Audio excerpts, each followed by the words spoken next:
Well, howdy bloody ho folks, it's Big C here, and I just wanted to give you a quick shout out to give me my Makita back Mac. I'm a Makita boy. All of my gear is Makita, all my cordless. Ex-tradie, was full on but no longer anymore. I'm just sort of semi-retired now. This little grinder, so it's a 115mm grinder, as you can see. That's the model number of the grinder.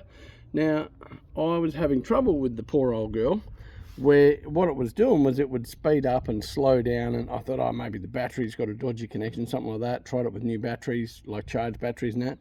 Wasn't actually that. What I found out it was, in here, you've got the brushes. I thought, could it be as simple as brushes?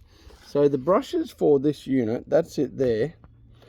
They cost me 15 bucks. Now, the grinder, I think when I bought that without the battery, just the skin was like 300, and I thought, oh, is it buggered? Wasn't that old. It turns out this is what the problem was. So these are my old brushes. As you see, the one on the left, this side was all, that's pretty good. The spring, turn it back around in the sun. The spring is intact, the spring is fine. But the one on the right, let's have a look at that.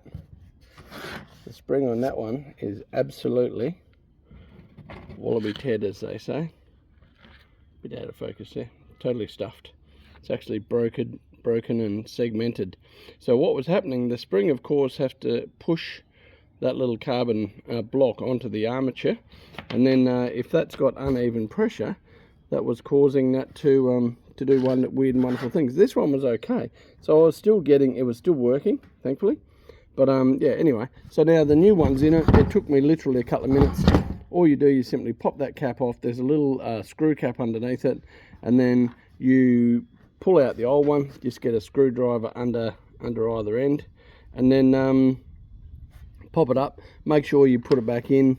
Check the direction of which way this this shape is going. So you got the C in there. Make sure you put that over the right way in the armature. If you put that the wrong way, you're just going to screw shit up. Push them in, push it in flat, give it a tap, and then put the caps back on, and there you go. So for me, that was utter perfect. And as you can tell, it's now worth the treat again. So don't throw it out.